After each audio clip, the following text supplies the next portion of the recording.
আবারও জলপাইগুড়িতে দুঃসাহসিক ছিনতাই। সিসিটিভি ফুটেজ ভাইরাল হতেই আঁতকে উঠল শহর। একসময় সবচেয়ে নিরাপদ শহর হিসেবে পরিচিত ছিল যেই শহর, সেই জলপাইগুড়িতেই এখন প্রায়শই ছিনতাইয়ের ঘটনা ঘটছে। শুক্রবার বিকেলে জলপাইগুড়ি কেরানীপাড়াতে একটি ছিনতাইয়ের ঘটনা ঘটে, আর সেই ছিনতাইয়ের সিসিটিভি ফুটেজ ভাইরাল হতেই আঁতকে ওঠে জলপাইগুড়ি শহরবাসী। জানা যাচ্ছে, এক মহিলা আসাম থেকে শিলিগুড়িতে ছেলের বাড়িতে এসেছিলেন। তার বোনের বাড়ি রয়েছে জলপাইগুড়ি শহরের কেরানীপাড়াতে। শুক্রবার বিকেল 5:30 নাগাদ ওই মহিলা জলপাইগুড়ি কেরানীপাড়া হরিসরকার শিশু উদ্যান সংলগ্ন এক আত্মীয়ের বাড়িতে আসার পথে এক যুবক বিভিন্ন ধরনের প্রশ্ন করতে থাকে। সেই আত্মীয়ের দরজার একেবারে কাছে চলে আসতেই হঠাৎ করে ওই যুবক গলা থেকে সোনার হার কেড়ে নিয়ে পালিয়ে যায়।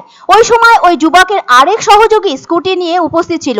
সেই স্কুটিতে ছিনতাইকারী যুবক বসে চম্পট দেয়। এই ঘটনার খবর চারিদিকে ছড়িয়ে পড়ে।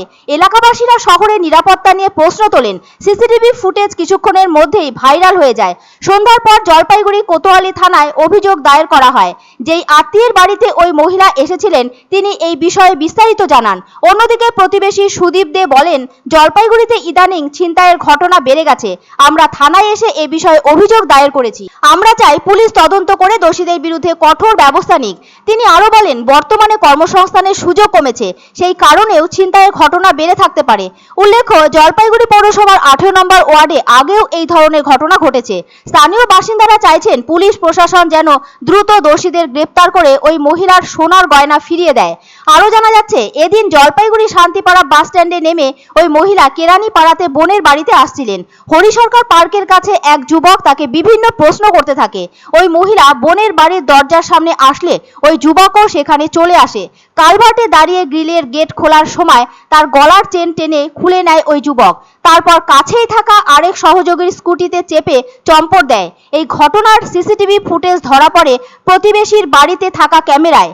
সেই ফুটেজ কিছুক্ষণের মধ্যেই ভাইরাল হয়ে যায়। চমকে ওঠেন শহরবাসী। ঘটনা হয়েছিল বলতে, আমার বোন এসছে শিলিগুড়ি থেকে।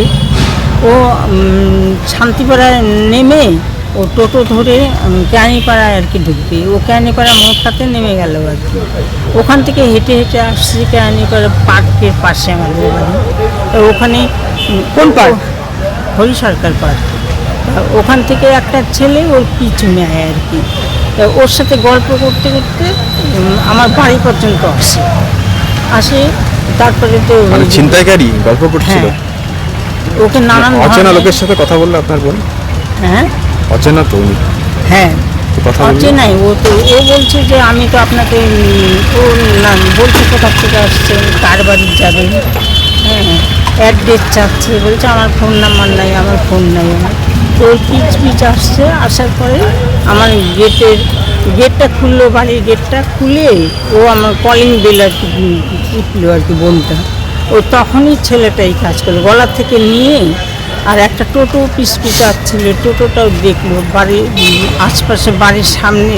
ওটা দোতলা থেকে ও চিৎকার করছে। ও হ্যাঁ, আসলে ও তো দোতলায় ছিল, নামতেও পারছে না আর কি। কত টাকা কি ছিনতাই গেছে? গলার হাতটা নিয়ে লাফ দিয়ে চলে গেল। কত? ওদের স্কুটি ছিল, ওই স্কুটিতে উঠে একদম সাথে সাথে। কতজন ছিল? একজনই ছিল। স্কুটিতে উঠলো মানে স্কুটি আসছিল? ওই তো যে ছিনতাই করলো আর যে স্কুটিতে বসেছিল, ওরা দুজন ছিল। তো কি কারণ হতে পারে? এই যে এটা কি নেশার জন্য হয়? না, সেটা বলবো কি করে। নেশা না, আসলে ভালো করে তো দেখা হয়নি। ও আসছে রানিং, বোনটা আমার বাড়িতে আসবে, আর ও পিস ছিনতাই বাজতে পেছন থেকে ওকে জিজ্ঞাসা করে করে আসছে আর কি। হ্যাঁ, না, এইরকম এখন তো মাঝে মাঝে হচ্ছে। আমরা একটা নিরাপত্তা না, এর পরবর্তীতে আমরা চাই জলপাইগুড়ি শহরে এরকম ছিল না। এখন এই যে হারে এদের উত্তপ্ত বেরোচ্ছে, আমার মনে হয় নেশার জন্যই হচ্ছে। অত্যাধিক নেশায় পরিণত হয়ে গেছে ছেলেপেলে। এমন কী করবে, বাড়ির মা বোনদের গলা হাত টেনে নিয়ে চলে যাচ্ছে। এরপরে শহরের নিরাপত্তাটা আমরা খুব প্রশাসনের কাছে দাবি করি যে ভালোভাবে চলাফেরা করতে। আমার প্রতিবেশী, আমার পাশে বাড়ি কেরানীপাড়ায় ঘটনা হয়েছে? কেরানীপাড়া হরিসরকার পার্কের সামনে। পুলিশকে লিখিতভাবে অভিযোগ করছি, এবং আমাদের পাশে বাড়ির সিসি ক্যামেরা ফুটেজও দিয়েছি পুলিশকে। আশা করি প্রশাসনের প্রতি আমাদের বিশ্বাস যে দোষীরা শাস্তি পাক।